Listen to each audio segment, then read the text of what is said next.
Good evening, good afternoon, good morning. This is Lemurian Donna Carol, and I am very happy to be with you tonight. I know I haven't been on for a while. I think it's been about a month, but hopefully this session today or show today will explain why I haven't been on the channel. Anyhow, before we get started, I do have an announcement. Well, two announcements actually. I am going to be on Straight Talk for the Soul again. I think this is my 5th appearance. Anyhow, I'm going to be on the show August 2nd, 2022 at 11 a.m. Pacific time, noon Mountain, 1 Central, and 2 p.m. Eastern time, and I will be channeling the Lemurian Mother Goddess and also explaining what I've been doing, opening these portals. Basically, I have opened a few portals last year and this year. So giving an update on that show. Also, I'm going to be on another show October 4th, and I've never been on this show before, but let's see what it's called. It's called Quantum Conversations. Quantum Conversations with Lauren Galley. It's a podcast. So I'll be on that show talking about Lemuria, the new Lemuria, and all of that. So that's the first announcement. 2 shows I'm going to be on, one in August, one in October. In September, I'm actually going to be teaching my channeling class, Learn to Channel the Lemurian Way. And if you're interested, this is a great class for you to learn how to channel verbally and in other ways as well. Channeling is amazing. I'm a meditator, so I've been meditating a long time, but I never reached the heights of, you could say, bliss or happiness or feeling connected that I have with channeling. It is just an amazing art form. So I am going to be channeling in a relatively small class over Zoom, and there will be 8 classes. So we'll meet twice a week, every Tuesday and Thursday in September, except the last Thursday, starting September 1st. And we will meet at 1 o'clock Eastern Time, 12 Central, 11 Mountain, and 10 a.m. Pacific Time. So not too early for those people that are night owls. Anyhow, I'm going to teach you how to channel the Lemurian way, which means that this class will be overlit by the Lemurian Mother Goddess, okay? And she is actually going to connect you to your guides. So you'll go through an activation where you will get connected to your best channeling guides. And then there will be angels and angelic influence in the class as well. And once you get connected to your guides, you will learn how to verbally channel them. You'll also learn how to protect yourself during channeling and how to keep your channel pure. You'll also channel sacred tones, healing frequency, of course, words of wisdom, and you'll learn how to channel for a group. So you'll learn how to channel a public message for a group, as well as how to do individualized channeled readings.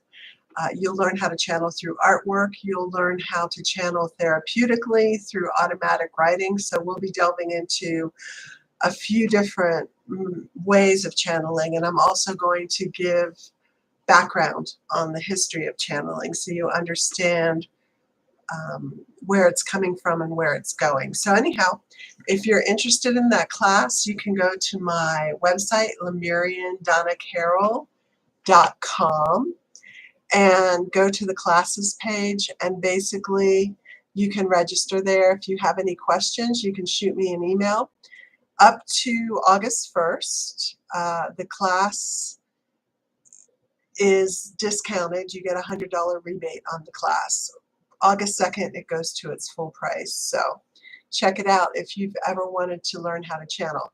I teach this class about once a year. It's been about once a year. I taught it last October, so I don't teach it that often. So unless you want to wait another year to learn, this is the class to do it in, or you can, I guess you could go elsewhere as well. But honestly, if you can channel under the auspices of the Lemurian Mother Goddess, I think that is a boon to anyone. But of course, I'm partial. All right, so today I am going to talk about my trip to Mount Shasta and what I was doing there. So my guides have been sending me to open portals, and it's not like they say to me, Donna Carol, go open a portal in Sedona. They don't, it doesn't work that way. I just get a knowing of where I need to go. And sometimes I even get the dates on the time frame when I need to go as well. So this is very recent work. Last year they sent me to Pagosa Springs in November. I believe it was November 11th. And I opened the portal there. Now, why would you open a portal in Pagosa Springs, one might ask? Well, I live in New Mexico, so it's, I'm the person here that is close enough to travel to do this. Basically, in New Mexico, there are many sacred spots in New Mexico, but one of those sacred spots is Chaco Canyon, and it's kind of in the northwest corner of the state, and it's an ancient Indian pueblo. Now, when I say ancient, it's not that ancient. It's from the early Middle Ages, I believe. I can't remember the exact dates, but it is actually ancient because the land there is red. And if you go to the red colored land in the world, that's the very ancient, archaic part of Earth. And so those lands are considered sacred. So in Sedona, there's red rocks. I believe there's red rocks in Colorado. Chaco Canyon is red. Jemez, New Mexico is red. The stones are, the rocks, the cliffs are red. If you go to Australia, Ayers Rock, I don't know the new name, I apologize, is red. That's ancient. Okay, so anywhere where you're traveling and you run into red rock, just know that that is sacred land. Okay, so the natives knew that, and they considered that canyon sacred, valley sacred. It's got cliffs on either side of the valley. So I was sent there to open the portal, and oh, I'm sorry, I'm getting ahead of myself. So Chaco Canyon is, everyone knows around here that it's an ET base. I kind of knew in the back of my mind that ETs have been visiting that land. I just intuitively knew it. And I think the Pleiadians have visited that land. So Chaco Canyon is actually in the middle of a sacred triangle. So this sacred triangle was written about by my channeling teacher years ago. And Chaco Canyon sits in the middle of this triangle, and north of Chaco Canyon is Pagosa Springs, west would be Sedona, and east would be Albuquerque. Albuquerque, people don't know this, but it is also very ancient and very sacred. And I had an Navajo, Dene. Anasazi are the ancient native Indians that lived on the land. So this client came to me, he was Dene, which is the native name for Navajo. And he told me that Albuquerque was a very sacred place, and that his ancestors were in ritual, practicing and doing rituals for the future, for us at this time, because they knew it was very important actually in the ascension of Earth. So I said, oh, Albuquerque, you mean Santa Fe, because Santa Fe has all the notoriety, Santa Fe has all the glitz. And he goes, no, Albuquerque, I'm talking about Albuquerque. So Albuquerque also is beneath it all, it's a sacred place. There's some issues here. Anyhow, so Chaco Canyon is, like I said, it is surrounded by Pagosa Springs to the north, Albuquerque to the east, and Sedona to the west. So I got sent to Pagosa Springs in November, and I stayed at the Springs, which is a resort. I really took one day to do this. I just went overnight and came back, and I really probably should have taken a longer time because it was a 4 or 5 hour drive up there. Anyhow, it's a beautiful, beautiful place. If you ever get the chance to vacation there, I would recommend it because it has, I don't know, like 21 hot springs, all different temperatures. It's just wonderful. You just soak in the water. And people come from all over to just soak and to get healing. So I actually went in one of the hot springs and I channeled the Lemurian Mother Goddess, and the portal was opened. Now, at the same time, can't remember if it was this trip or another one. Excuse me. I think it was this trip. My friend, a healer on the East Coast, opened the portal in Sedona at the same time. And I didn't tell her to do that. I didn't ask her to do that. She just intuitively did that. So we must have been communicating on the inner dimensions. So I opened Pagosa Springs, she opened Sedona, and then Albuquerque's opened actually because I live here, so it's an open portal. Now, in the middle of all this is Chaco Canyon. And Chaco Canyon's great. It's an amazing site of an ancient pueblo.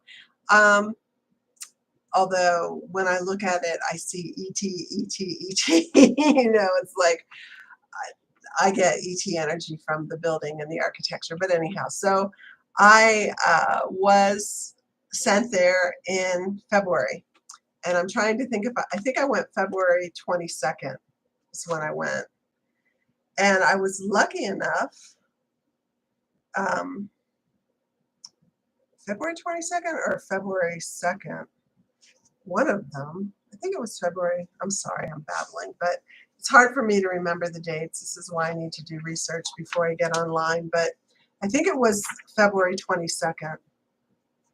And I was lucky enough to go with a friend of mine who's also a wonderful healer / channel.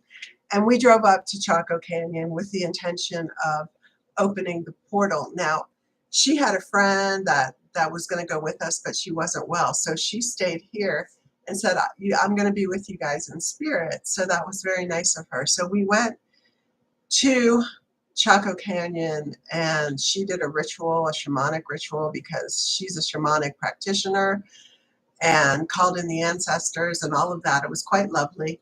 And then I channeled my guides, the Lemurian Mother Goddess and her son in heaven, and they opened the portal. Now, what's interesting is we're just doing our thing, but her friend who was back home said, I saw the Merkaba come down. She saw a Merkaba come down and it took up the whole valley. I mean, it was huge.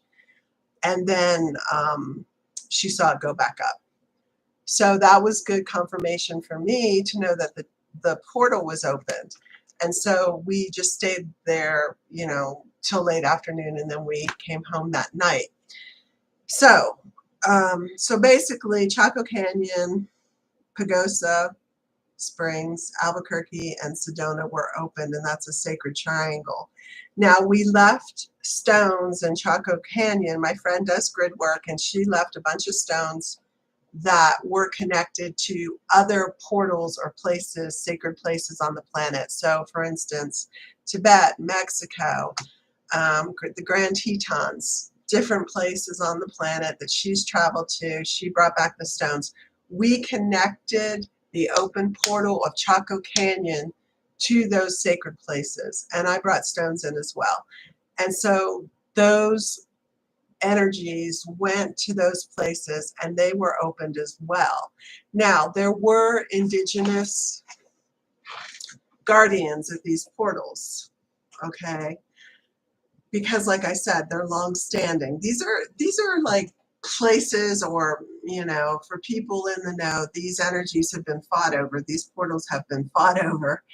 And so there were indigenous guardians at these portals, and they have been replaced. And the reason is because these portals are going up much, much higher now, much, much higher. Actually, they're going back to their original design.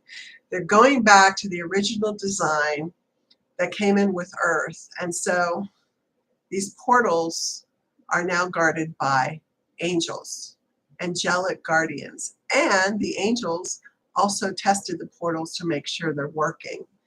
Can you go there and access the portal at this time? No, you cannot.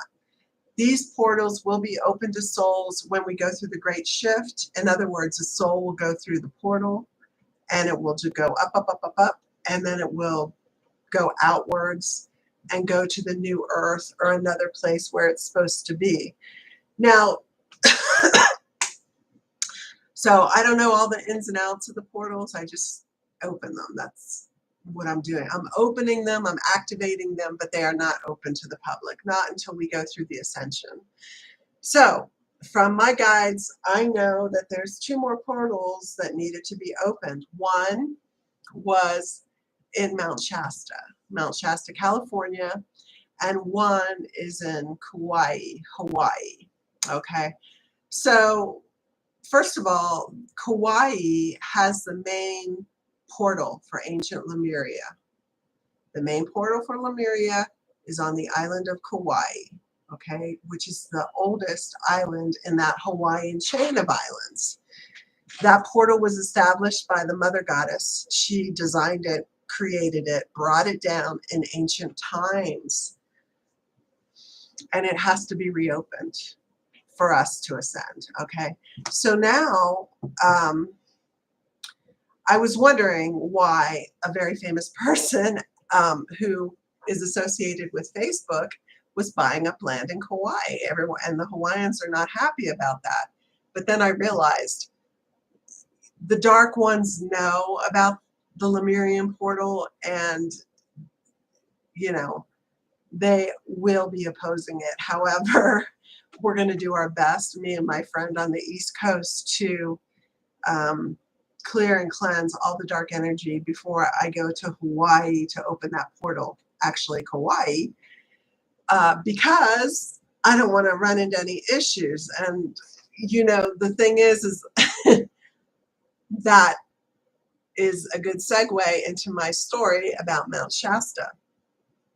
So as you know, Mount Shasta houses the Telosians, which are the descendants of the Lemurians, 5th dimensional entities that live in the mountain of Mount Shasta.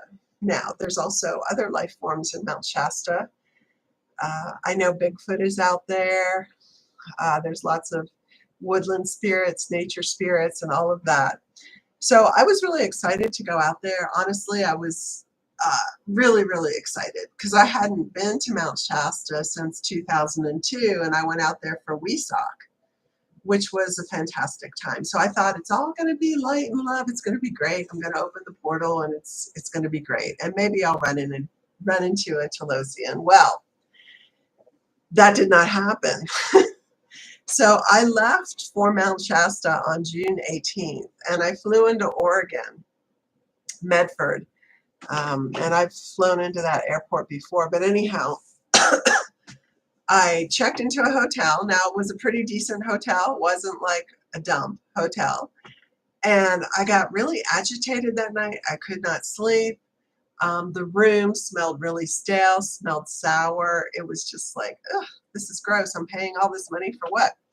But what happened is every time I would drift off to sleep, I would just get agitated, and I saw a demon, and I was like, something's going on. So I got very little sleep because honestly, I was under the beginnings of demonic attack. So I left the next day because I was going to meet my friend. Now I'm going to use a pseudonym because I don't want to use his real name because he hasn't given me permission to talk about our time together. So anyhow, I'm going to call him Arnold. So I went because nobody's named Arnold right now. it's a fake name. So I went down to Mount Shasta and I met my friend Arnold, and he's a nomad. And so he and his buddies, his friends, had set up camp in Mount Shasta.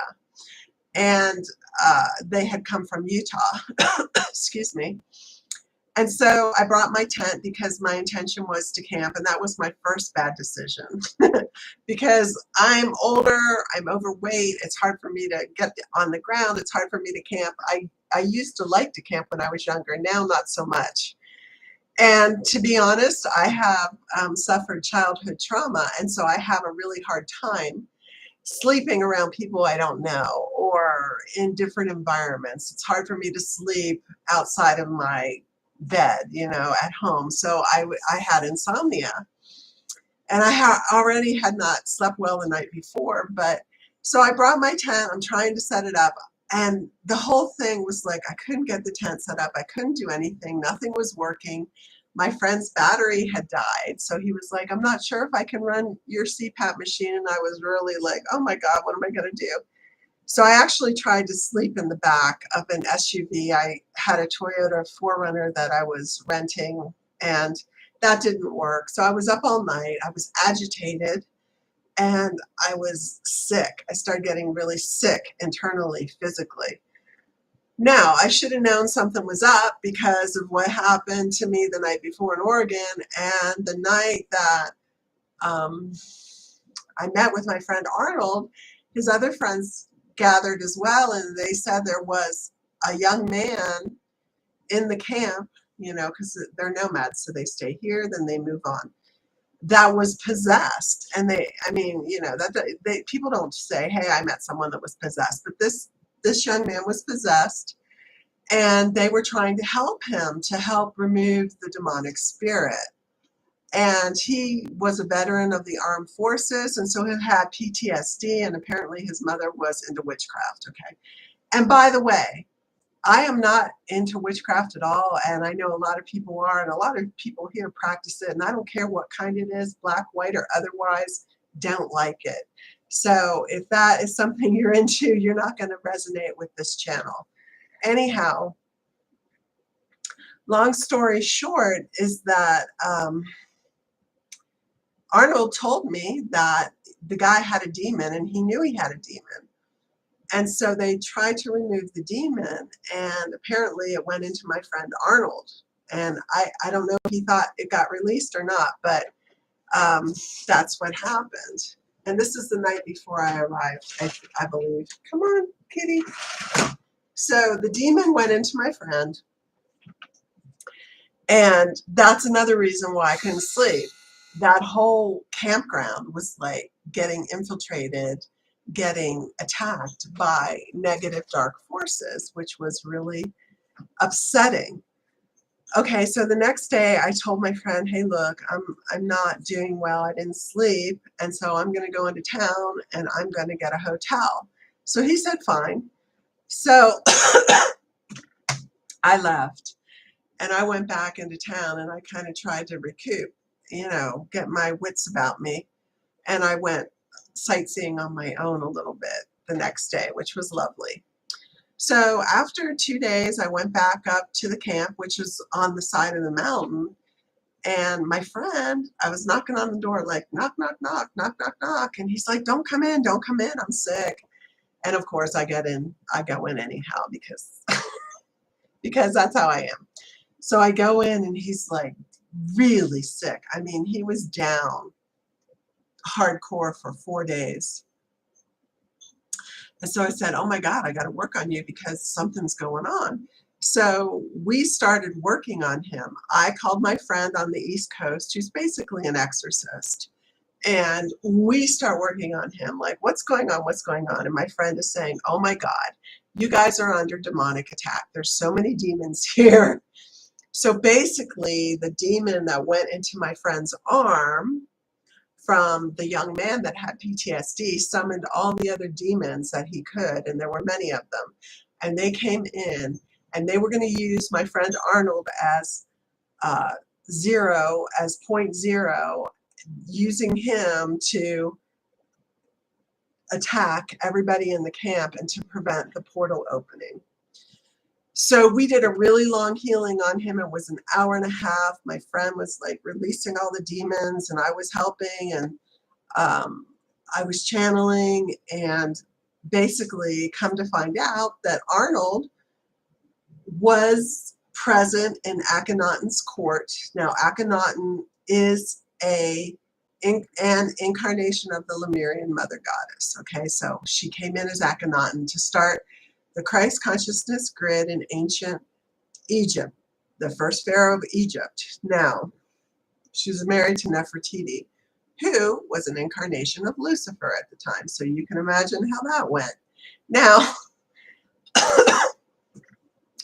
he was an ally of Akhenaten and said, I vow to fight these dark ones for the rest of my days and to bring in the light. So he vowed to fight the priests that were in opposition to Akhenaten. And later on, they became, the Freemasons, or possibly the Knights Templar, the dark ritualized entities that fight the light. Okay. So he had been attacked by demons and before, as I have as well. And he had been followed by Freemasons in the physical. I'm not talking about the spiritual attacks, or the demonic attacks are spiritual, but he had been stalked and harassed, and people have shot guns at him because he is constantly being followed and attacked by the Freemasons. Now, I was like, why? Well, we went into the channeling. It's because he had made a vow to oppose them, probably forever. So he revoked that vow. He revoked it, put it down. He wouldn't have been able to ascend with that vow in place, actually. So it's a good thing he revoked it. Now, is he still being followed by Freemasons? I don't know. But anyhow. So after that healing, I said, look, I'm going to stay at the campground again. And then I got immediately sick, like after I worked on him, very, very sick, very sick, very sick. I'm not even going to tell you like all the gross things. I was so sick, I couldn't even drive to get a hotel, and physically not well. And so I just laid there for 2 days, and I couldn't sleep. Okay, and I could feel the demons all around, and I was like, what are we going to do? What's going to happen? And here I am trying to open a portal, and we're just being attacked for days on end. I think I slept like 2 hours one afternoon, and it came to me, hey, because we were starting to bring in the dragons, which are the Sophia dragons. The dragons are the personal protection of the Mother Goddess. So I call her the Lemurian Mother Goddess because she established Lemuria, and we're going back to that hologram. It is a hologram. However, in heaven or the other realms, she's known as Sophia, or the Mother Goddess. So she has personal protection all around her because, believe me, ever since her son Lucifer left, probably billions and billions of years ago, they have been wanting to get her and attack her and all that. So she has these dragons that protect her. So we had to call them in because we were getting slammed physically, getting attacked physically, like getting really, really, really sick. And I don't like to do that because when the dragons come in, they just fire, and the demons get burned, and it's not pleasant, it's not good.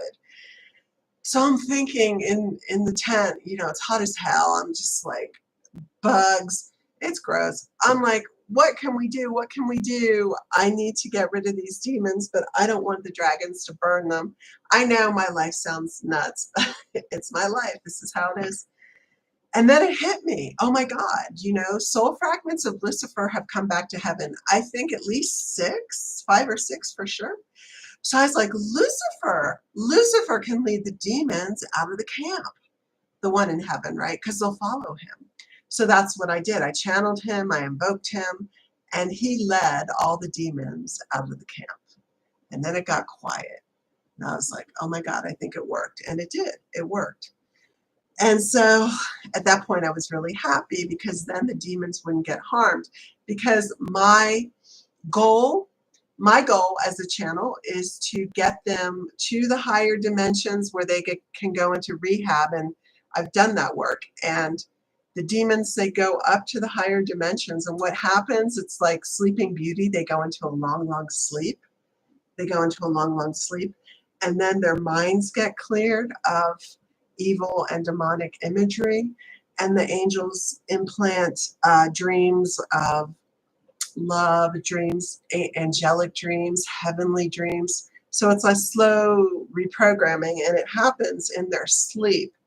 And when they're ready, they get woken up to deal with their karma. But most of them stay asleep for a long while in the heavenly realms. And there's specific angels that go into the rehabilitation.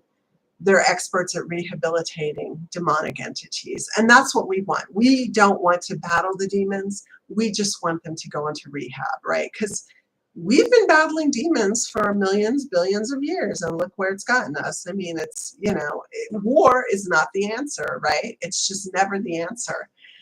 But sometimes you don't have any choice. Okay, so anyhow, so the demons got let out and everything got cleared, and I was so happy, although I was still sick. And I wasn't sleeping. Like the whole time I was camping, I couldn't sleep. And you know how that feels. It's miserable. So then I said to Gary, he's like, we got to open that. Oh, I'm sorry, Arnold. I said to Arnold, we got to open that portal. We got to open that portal. Or no, he said that to me. He said that to me. And he started feeling better. Arnold started feeling better. He got healthier. He got on his feet after 4 days of being down. And honestly, I'll be very honest with you. My friend, the exorcist, said, he shouldn't even be alive. Like he could have easily been dead from this whole experience because he was housing a lot of demonic entities. They were really out to kill him. I don't know if he's aware of that, but that's the case. So it was a good thing that my friend was able to help him and I was able to help him. Anyhow, long story short is that Arnold said, we got to open that portal. And I said, I agree. So Thursday night, we went up to a place on the mountain that he knew of that had portals. And then I channeled the Lemurian Mother Goddess. We brought in all the guides. We brought in her son and Lucifer, which is Lucifer, the reformed Lucifer. The Lucifer that went back to the light, back to heaven, back to his mother. That is her son. And he works with her in the light now. So the ascension would never be possible if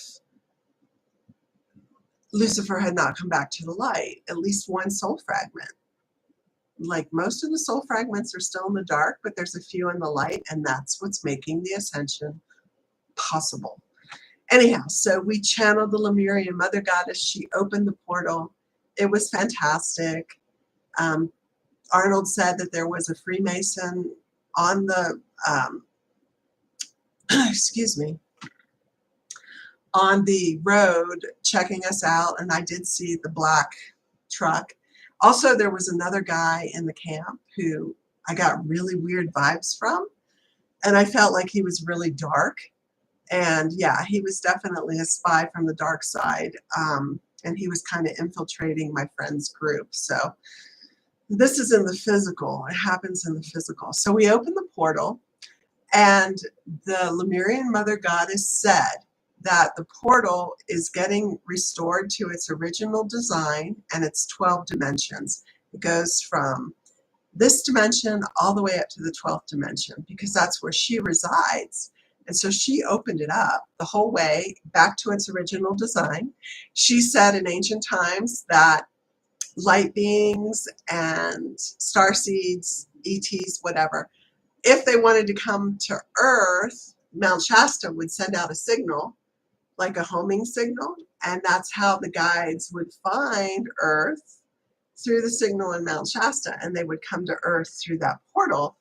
she said that they would stay in the vicinity of Mount Shasta to get acclimated to the earth energy because it was a higher vibration than the rest of Earth. And so if you go to Mount Shasta, it's called Mount Shasta Trinity Forest. It's very holy land. It's holy. It's sacred.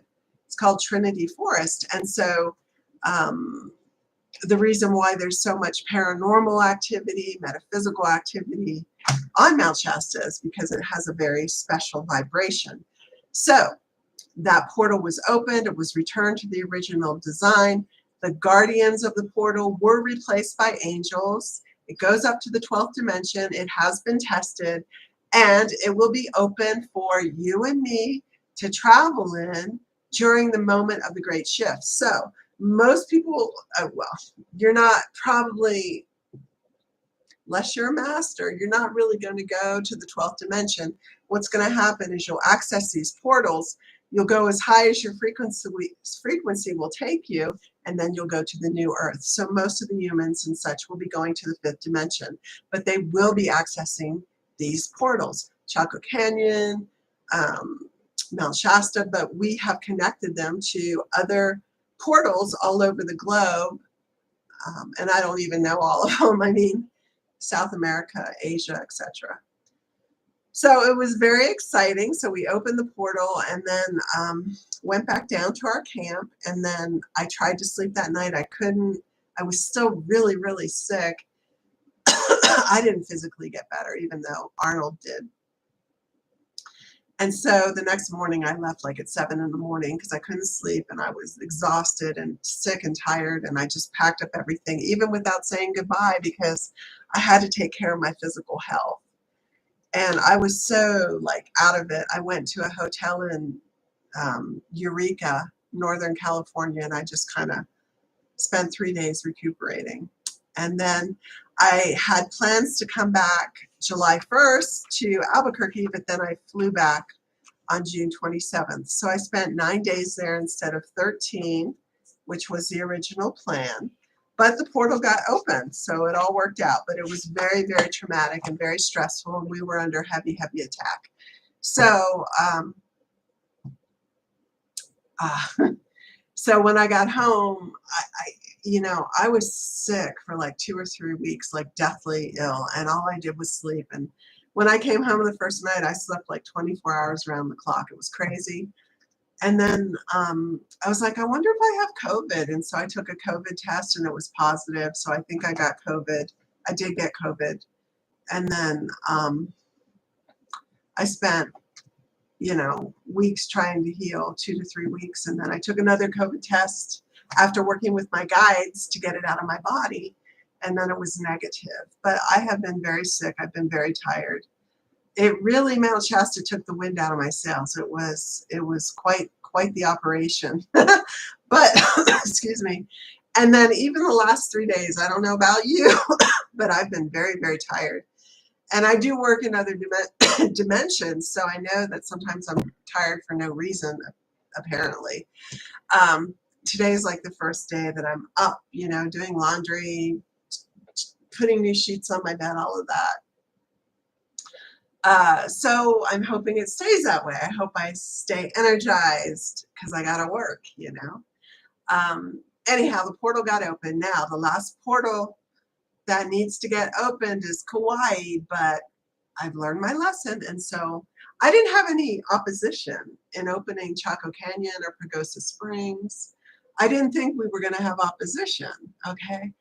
I didn't even consider it. And so I was kind of in shock when we did. And it was such a major force of opposition. But I'm going to be very careful before I go to Kauai, and we're going to clean the heck out of that place because I don't want to get sick. I don't want to get COVID. I don't want to be whatever I was doing. You can imagine on the campground. And believe me, this was primitive camping. No showers, no water, no bathrooms. So anyhow, so that's the story of Mount Shasta from my perspective. Maybe Arnold has a different perspective. I don't know. But he was a champ, and he got so sick and he was under attack, but we managed to get to the portals to open the main portal. And when that portal gets open, I mean, it takes over the whole mountain. It comes down through the center of that volcano. It's a huge Merkaba, um, so it's really there. And if you ask your guides, hey, is that portal open? Hey, can, whatever, and ask your guides for their take on it and their information. But I'm thrilled that it's done. I wouldn't want to do it again. I'm sure glad that I didn't know what was in store for me before I went out there. And I'm hoping when I go to Kauai that it will be a much better experience. So that is the story. Anyhow, I am going to keep healing, and I will be back next week to channel. Today, I just telling the story. So, and if you're interested in the class, hit me up. But anyhow, I wish you well. Have a great summer. And one thing I want to mention is, everyone knows California is expensive, but oh my God, it was like sticker shock for me the whole time, because if I go to a diner and get a meal here, it's like for breakfast, it's like $9 or $10 for a breakfast meal. You go to California, it's, $20, $21. It's over double. The prices are over twice as much as they are where I live, and everything. The car rental, the gas. I mean, I love California like I love the land, but it's way too expensive. And when I went to Mount Shasta, I'm like, oh no, I'm going into the forest. There's nobody here, because you get a little like, oh, am I going to run into something? That whole mountain was crawling with people. There were so many people. You go to the mountains in this state, no one is here, and you are alone, especially if you go out far enough. But in California, it was like, the suburbs, Mount Shasta, is tons of people. So, but I did have a lovely time. I saw, the day that I went out sightseeing, I saw a beautiful deer, and I saw a baby bear. I saw a little baby cinnamon bear, and he was just so cute, so adorable. Yeah, it would be nice to go back there without all the the dark ones, because it is a special place and a lovely place. And if you ever get the opportunity to go out there, I hope that you do. Anyhow, I have talked long enough. I wish you all the best, and I hope you have a great week. Thanks. This is Lemurian Donna Carol.